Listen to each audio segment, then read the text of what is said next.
भगवान ऐसा पति सबको दे। मीनू सुबह उठी तो देखा सब लोग उठ चुके थे।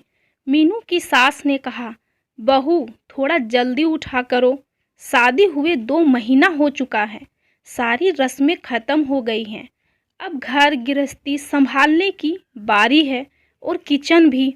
मीनू ने अपने मायके में ज़्यादा कुछ काम तो नहीं किया था, इसीलिए वह रसोई घर का काम भी इतने अच्छे से नहीं जानती थी। इस बात का उसकी सास को भी पता था, क्योंकि लड़की देखने के समय मीनू के मायके वालों ने उनसे कुछ भी नहीं छुपाया था और इस बात से उसके ससुराल वाले भी खुश थे कि कम से कम उन्होंने झूठ तो नहीं बोला। अपनी बेटी के लिए मीनू पसंद आने की वजह से सास ने भी उसका साथ देते हुए कहा था कि चिंता मत करो, जो तुम अपने माँ से नहीं सीख पाई वह मैं तुम्हें सिखा दूंगी। अपनी उस कही हुई बात पर अमल करना शुरू कर दिया था सासू जी ने। चाय, दाल और आमलेट बनाना तो वह पहले ही मीनू को सिखा चुकी थी। आज कोई मसालेदार सब्जी बनाना सिखा रही थी।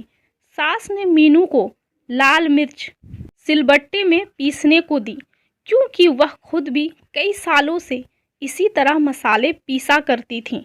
मीनू ने जैसे ही सिलबट्टे में लाल मिर्च पीसना शुरू किया था, उसके हाथ जलने लगे थे और मुंह पर पसीना आने की वजह से जब उसने मुंह को छुआ तो उसका मुंह भी जलने लगा था।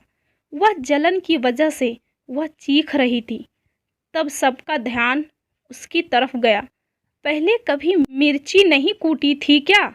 मिर्ची कूटते समय हमेशा दास्ताने पहन लेना चाहिए। नहीं मम्मी जी, माँ ने कभी मिर्ची पीसने को ही नहीं दिया था। हाँ, कभी कभार धनिया और अदरक पीस लेती थी, लेकिन जब भी मिर्च पीसने के लिए मैं मांगती तो माँ कहती थी, इससे दूर रहो, जलन होगी। सास बोली, ठीक है, कोई बात नहीं, अब अच्छे से हाथ धो लो और दवा लगा लो और साइड में जाकर बैठ जाओ, थोड़ा आराम मिलेगा। और आगे से ध्यान रखना कि हमेशा हाथ और मुंह ढक कर ही मिर्ची पीसना। मीनू के हाथ अभी भी जल रहे थे, जो उसके चेहरे से साफ नज़र आ रहा था। रवि अपनी बीवी की ऐसी हालत देख नहीं रह पा रहा था। अगले दिन रवि अपनी ड्यूटी ख़त्म होने के बाद बाज़ार जाकर एक मिक्सर खरीद लाया और माँ को देते हुए कहा, माँ ये कंपनी में गिफ्ट मिला है, चलो अच्छा हुआ, अब इसके कारण अब तुम्हारा हाथ भी नहीं जलेगा। रवि तिरछी नज़र से अपनी पत्नी को देख रहा था। उसकी यह हरकत माँ ने भी देख ली। हाँ, माँ बोली, अच्छा जी, सब समझ में आया। बीवी को एक बार हाथ में क्या जलन हो गई, नया मिक्सर आ गया और मैं इतने सालों से नहीं बताती थी तो क्या मेरे हाथ नहीं जलते थे? अरे भगवान, यह तो अच्छी बात है ना।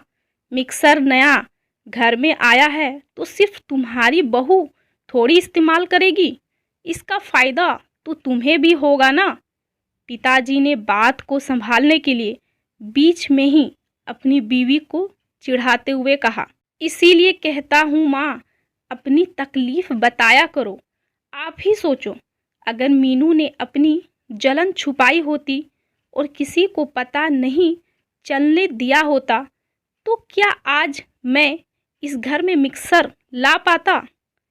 जैसे मुझे प्रॉब्लम पता चला, मैंने उसका सॉल्यूशन ला दिया। इसी तरह आप भी मुझे पहले बता देती तो मैं यह पहले ही कर देता।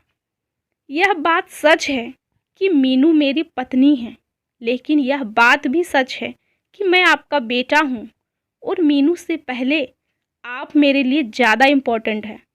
आपने मुझे पहले ही बता दिया होता तो मैं तब भी इसी तरह इस समस्या का समाधान कर लिया होता। आप अपनी इस बेटे को कभी भी आजमा कर देख लेना, आपके लिए यह बेटा अपनी जान भी दे देगा। रवि ने माँ से कहा। माँ अपने बेटी की मुंह से इतनी प्यारी प्यारी बातें सुनकर ही खुश हो गई और उसे गले से लगा लिया और बोली, जीते रहो मेरे बेटे। मीनू भी अपने पति का, अपने पूरे परिवार और खुद के प्रति इतना प्रेम देखकर अपने आप को भाग्यशाली समझने लगी और उसके चेहरे पर एक संतुष्टि का मुस्कान आ गया। दोस्तों, हमें घर के प्रत्येक सदस्यों की ज़रूरतों का ध्यान रखना चाहिए, चाहे वो हमारी माँ हो या बीवी। हम औरतों को हमेशा अपनी कष्ट छुपाने की आदत होती है। इसका मतलब ये नहीं कि आगे वाले ने अपना कष्ट बता दिया तो वो गलत है। जब तक हम किसी की परेशानी को जानेंगे नहीं, उनका निवारण कैसे करेंगे। वीडियो अच्छा लगा हो तो लाइक, कमेंट, शेयर और सब्सक्राइब जरूर करें। और यहाँ तक देखने के लिए आप सबका बहुत ज़्यादा